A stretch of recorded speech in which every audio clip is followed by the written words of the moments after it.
शहर की गलियां जैसे ही सूरज ढलता सन्नाटे में डूब जाती थीं। दुकानदार अपनी दुकानों के शटर गिराते, लेकिन उनके चेहरों पर थकान नहीं बल्कि एक अनजाना डर साफ नजर आता था। यह डर था दारोगा रघुवीर सिंह का। रघुवीर, जो खुद को शहर का बेताज बादशाह मानता था, हर दुकानदार से रोजाना 5 लाख रुपये की अवैध वसूली करता था। सब्जी बेचने वाला गरीब हो या सोने की दुकान का मालिक, किसी को नहीं छोड़ा जाता। अगर किसी ने देने से मना किया तो उसका अंजाम तय था। मां बहन की गालियां, डंडों की बारिश और आखिर में दुकान सील। लोग कहते थे उसकी वर्दी में कानून नहीं, लूट की ताकत थी। उसकी आंखों में शिकारी की चमक थी और उसकी जीभ रात के अंधेरे में एक कहर बनकर शहर की गलियों में घूमती थी। शहर डर के साए में जी रहा था, लेकिन इसी अंधेरे में एक उम्मीद की रोशनी आई। नई डीएम अनन्या शर्मा। वो न सिर्फ पढ़ी लिखी और सख्त अफसर थीं, बल्कि इंसाफ की भूखी भी। जब अनन्या ने पदभार संभाला तो उन्हें पता चला कि दुकानदार आत्महत्या तक कर रहे हैं, वसूली के बोझ से। यह सुनकर उनका दिल कांप उठा। उन्होंने कसम खाई कि इस अवैध साम्राज्य को जड़ से उखाड़ फेंकेंगी। एक रात उन्होंने फैसला किया कि अब सिर्फ फाइलों में नहीं, मैदान में उतरना होगा। वो खुद भेष बदलकर हकीकत देखने जाएंगी। साधारण सलवार कमीज, सिर पर दुपट्टा, चेहरे पर नकली दाग। कोई अंदाजा नहीं लगा सकता था कि ये आम सी दिखने वाली औरत दरअसल शहर की सबसे ताकतवर अधिकारी है। अनन्या साइकिल पर निकली। वक्त था रात के 9 बजे। गलियों में हलचल थी, लेकिन डर साफ झलक रहा था। एक चाय की दुकान पर वो रुकी। बुजुर्ग चाय वाला कांपते हाथों से चाय बना रहा था। बाबा, इतनी रात को दुकान क्यों खुली है? अनन्या ने पूछा। बूढ़ा धीरे से बोला, फुसफुसाना का टाइम हो गया है। कौन फुसफुसाना? दारोगा रघुवीर सिंह हर दुकान से 5 लाख लेता है। नहीं देने वाले की दुकान जलती है। अनन्या का खून खौल उठा, लेकिन उन्होंने खुद को संभाला। तभी एक जीप की हेडलाइट से गली रोशन हो गई। रघुवीर उतरा, लंबा चौड़ा, आंखों में वहशीपन, होठों पर जहर भरी मुस्कान। उसके पीछे 4 सिपाही थे, हाथों में लाठी और बंदूकें। दुकानदार एक एक कर उसकी जीप के पास जाकर लिफाफे दे रहे थे, लेकिन एक लड़का, शायद 22 साल का, लिफाफा देने से मना कर रहा था। रघुवीर ने उसकी ओर देखा और जहरीली मुस्कान फेंकी। अनन्या समझ गईं कि आज कुछ भयानक होगा। उन्होंने चुपचाप मोबाइल से रिकॉर्डिंग चालू कर दी। वो जवान लड़का था, रमेश। उसकी एक छोटी सी कपड़ों की दुकान थी। मां बीमार थी और वो 5 लाख रुपये दवा के लिए जोड़ रहा था, लेकिन दारोगा को नहीं देना चाहता था। रमेश ने कहा, दारोगा साहब, मेरी मां मर रही है, मेरे पास देने को कुछ नहीं। रघुवीर ने हंसते हुए कहा, तेरी मां मरे या तू, मुझे मेरे पैसे चाहिए।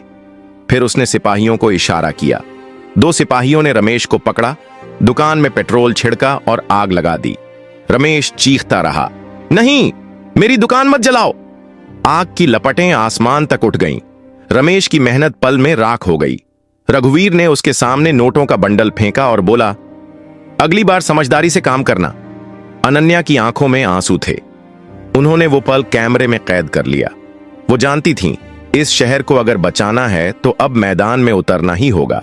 रात को उन्होंने सबूतों के साथ अपने क्वार्टर में बैठकर प्लान तैयार किया। उन्हें पता था रघुवीर अकेला नहीं है, उसके पीछे बड़े लोग हैं, शायद नेता, शायद पुलिस अफसर। उन्हें और सबूत चाहिए थे। उन्होंने अपने भरोसेमंद असिस्टेंट सुनील को बुलाया, तेज तर्रार, बहादुर और अनन्या के लिए जान देने को तैयार। अनन्या ने कहा, सुनील, मुझे रघुवीर की हर हरकत पर नजर चाहिए। सुनील बोला, मैडम, यह खतरनाक है, अगर उसे भनक लग गई तो मेरी लाश भी नहीं मिलेगी।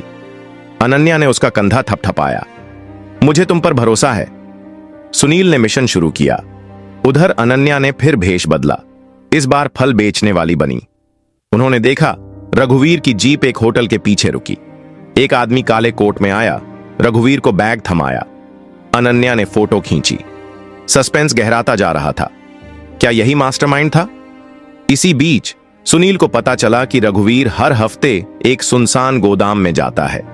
वो वहां गया और छिपकर देखा। नोटों के ढेर, हथियार, हिसाब किताब करने वाले लोग। उसने वीडियो रिकॉर्ड किया, लेकिन तभी एक सिपाही ने उसे देख लिया। सुनील भागा, पीछा हुआ, एक गली में फंस गया। मार पड़ी।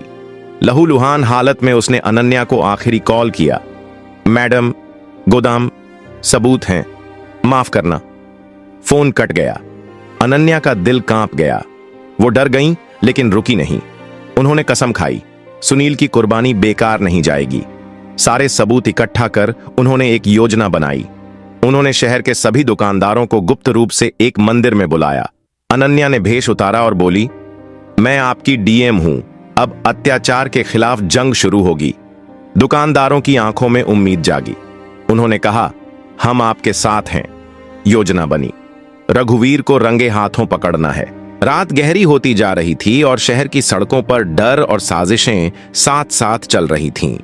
डीएम अनन्या अब सिर्फ अफसर नहीं, बल्कि एक योद्धा बन चुकी थी। सुनील की लहूलुहान कॉल के बाद उन्होंने चैन की नींद लेना छोड़ दिया था। सुबह की पहली किरण के साथ अनन्या एसपी ऑफिस पहुंची। वो जानती थीं कि अब अगला कदम सोच समझकर उठाना होगा, क्योंकि दुश्मन अब छिपा नहीं था, बल्कि ताकतवर था। उन्होंने एसपी को जानकारी दिए बिना अपने कुछ भरोसेमंद पुलिस अफसरों को बुलाया, जिन पर उन्हें पूरा विश्वास था। उन्होंने कहा, अब वक्त है सच को उजागर करने का, लेकिन हर कदम सावधानी से। उधर शहर में खबर फैल गई थी कि डीएम ने दारोगा पर शिकंजा कसना शुरू कर दिया है। दुकानदारों में हलचल थी। डर के साथ साथ उम्मीद भी जाग रही थी। रघुवीर बेचैन हो उठा। उसका नेटवर्क हिला था, लेकिन उसे यकीन था कि उसके पीछे जो लोग हैं, राजनीति से लेकर पुलिस तक, वो उसे बचा लेंगे। उसने अपने आकाओं से संपर्क किया। मैडम, हरकत में आ गई है, क्या करना है? जवाब आया, डराओ, हटाओ, जरूरत पड़ी तो खत्म कर दो। रघुवीर ने शहर में अपने मुखबिर फैला दिए। उसका टारगेट अब अनन्या थी, लेकिन अनन्या भी तैयार थी। उन्होंने रमेश को बुलवाया। रमेश, जिसकी दुकान जलाई गई थी, अब खुद सबूत बन चुका था। तुम्हें गवाही देनी होगी, अनन्या ने कहा। रमेश थोड़ा कांपा। मैडम, वो लोग मुझे मार देंगे। नहीं रमेश, अनन्या ने कहा, अब तुम अकेले नहीं हो, तुम्हारे पीछे पूरा सिस्टम है, और सबसे बड़ी बात, तुम्हारे पीछे मैं हूं। रमेश ने हां कहा। उसकी आंखों में डर की जगह जिद आ चुकी थी। इधर सुनील अब भी अस्पताल में था, लेकिन होश में आ गया था। उसने अनन्या को बुलाया और धीमी आवाज में कहा, मैडम, गोदाम के सीटीवी की बैकअप हार्ड डिस्क एक पुरानी लाइब्रेरी में छिपाई गई है, वहां। अनन्या ने सुनील का हाथ थाम लिया। अब और नहीं बोलो, मैं सब समझ गई। उसी रात अनन्या और उनकी छोटी सी टीम लाइब्रेरी पहुंची। वो जगह वीरान थी। दीवारों पर धूल थी और किताबें बेतरतीब फैली थीं, लेकिन एक पुराना अलमारी जिसमें ताला लगा था, उनका निशाना था। ताला तोड़ा गया। अंदर से एक मेटल बॉक्स निकला और बॉक्स में वो हार्ड डिस्क। अनन्या ने चैन की सांस ली। अब उनके पास पुख्ता सबूत था। अगले दिन उन्होंने सबूतों की जांच के लिए एक गुप्त फॉरेंसिक टीम को बुलवाया। वीडियो क्लियर था। रघुवीर नोट गिन रहा था। उसके साथ एसपी साहब और वो काले कोट वाला आदमी भी मौजूद थे। अनन्या ने फॉरेंसिक रिपोर्ट हाथ में ली और कहा, अब बारी है हमला करने की। उन्होंने प्लान तैयार किया। शहर के सबसे बड़े होटल में अगले दिन रात को एक बैठक होने वाली थी, जहां पूरे नेटवर्क के लोग इकट्ठा होने वाले थे। अनन्या ने फैसला किया कि वो खुद वहां जाएंगी, एक बार फिर भेष बदलकर। इस बार वो वेटर के रूप में वहां पहुंची। उनके पास एक छोटा कैमरा था जो उनके कॉलर में छिपा था। होटल के प्राइवेट हॉल में एक टेबल पर रघुवीर, एसपी और काले कोट वाला आदमी बैठे थे। बातें हो रही थीं, भविष्य की योजनाएं, नए ठिकाने और सबसे अहम बात, अनन्या को खत्म करने का प्लान। रघुवीर बोला, वो औरत ज्यादा चालाक है, उसे अगर अब नहीं रोका तो हम सब गए। काले कोट वाला आदमी, जो बाद में एक मंत्री निकला, हंसा और बोला, तो खत्म कर दो उसे। अनन्या की मुट्ठी बंध गई, लेकिन उसने खुद को काबू में रखा। वो सब रिकॉर्ड कर रही थीं। वो हॉल से निकली और सीधे अपने ऑफिस पहुंची। उस रात उन्होंने पूरे ऑपरेशन की रूपरेखा बनाई। नाम था ऑपरेशन सफाया। अगली सुबह शहर में हलचल थी, लेकिन अनन्या शांत थीं। उन्होंने हर जगह अपनी टीम को तैनात किया।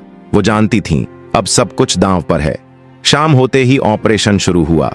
गोदाम, होटल और एसपी ऑफिस, तीनों जगह एक साथ छापे मारे गए।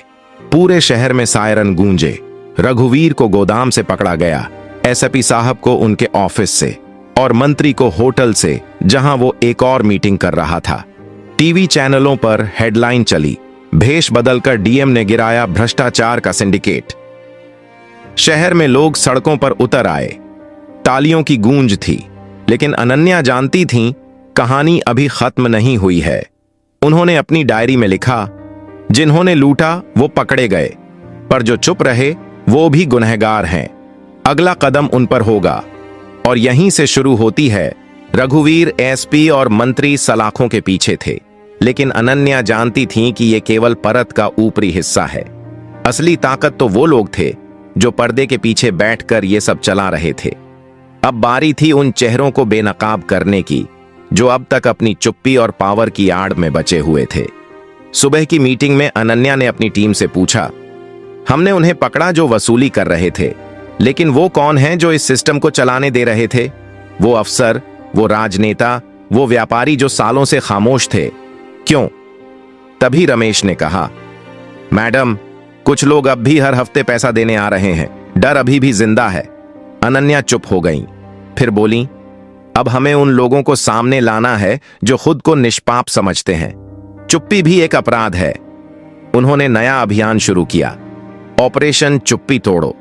इसके तहत उन्होंने एक हेल्पलाइन नंबर जारी किया, जिससे लोग गुप्त रूप से अपनी बात कह सकते थे। पहले दिन 3 कॉल आए, दूसरे दिन 17, तीसरे दिन 50।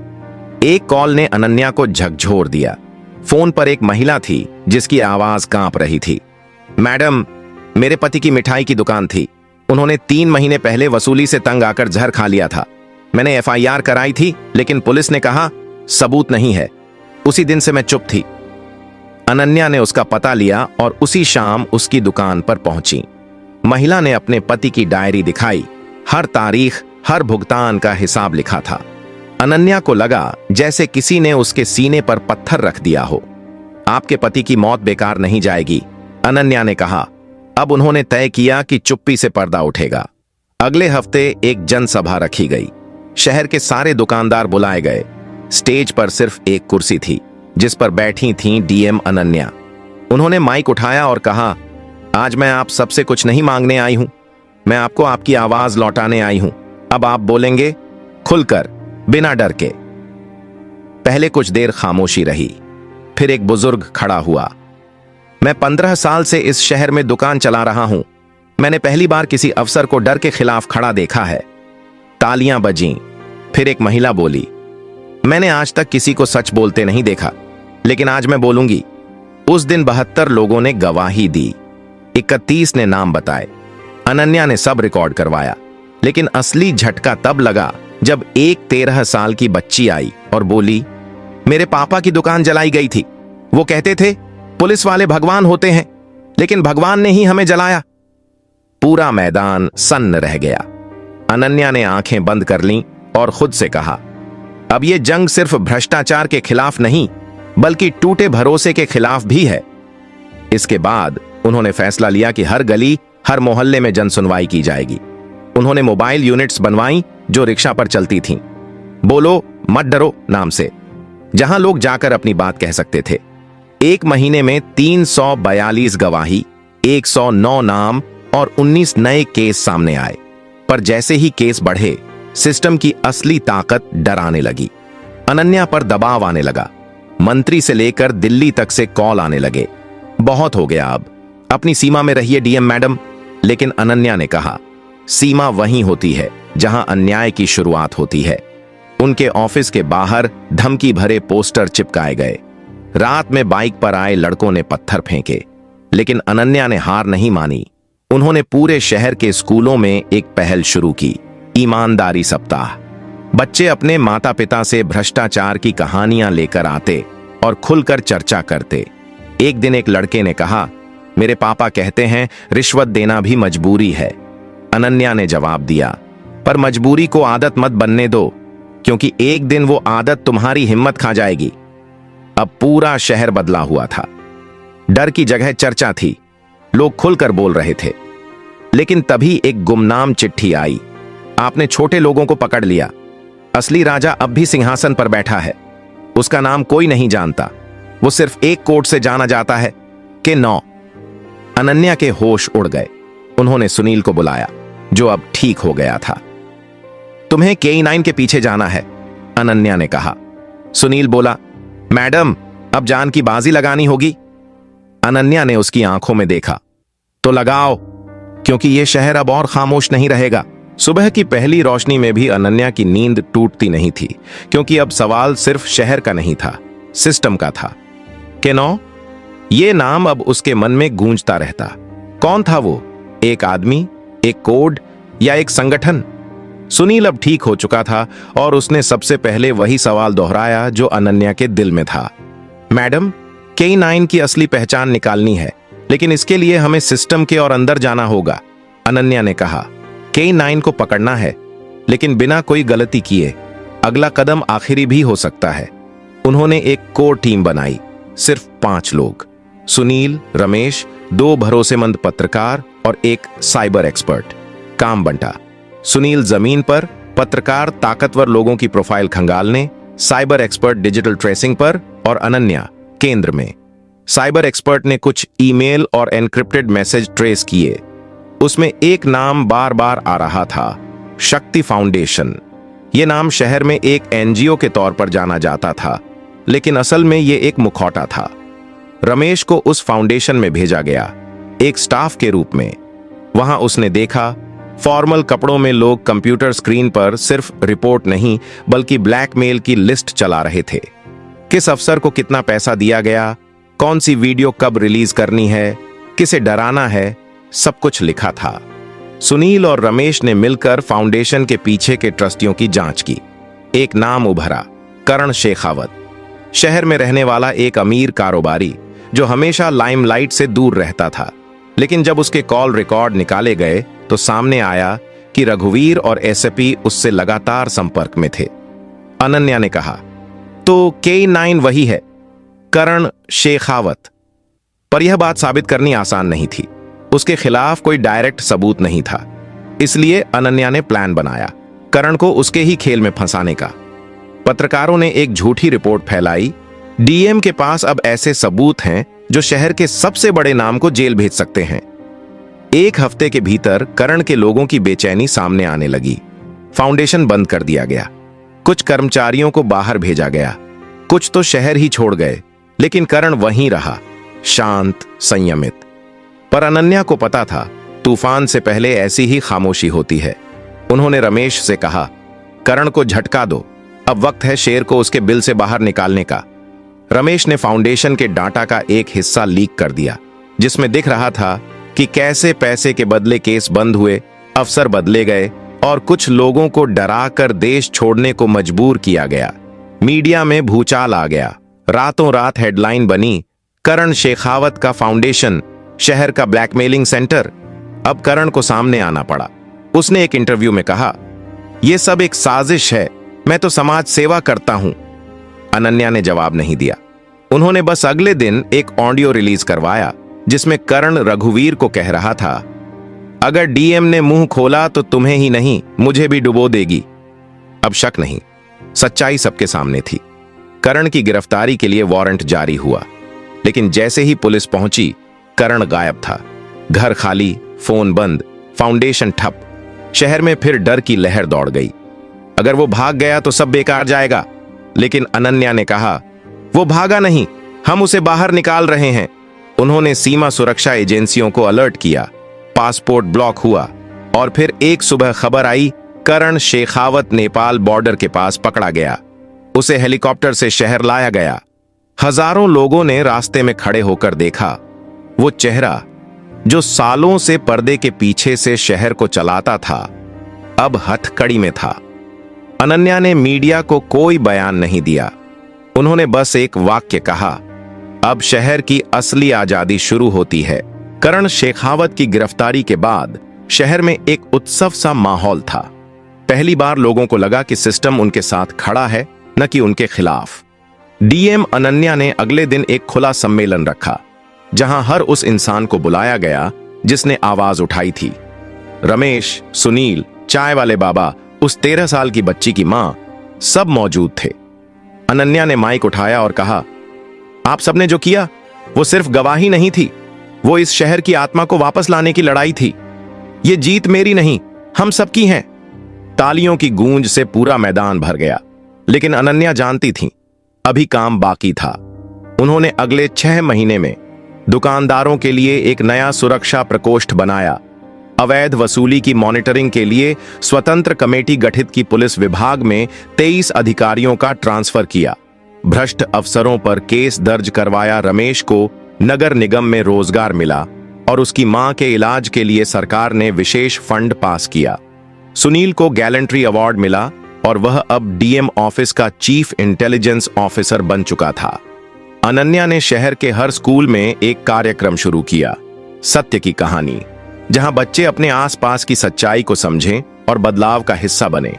पर एक शाम अनन्या अपनी डायरी लिख रही थीं जब उनका फोन बजा। कॉल इंटरनल इंटेलिजेंस ब्यूरो से थी।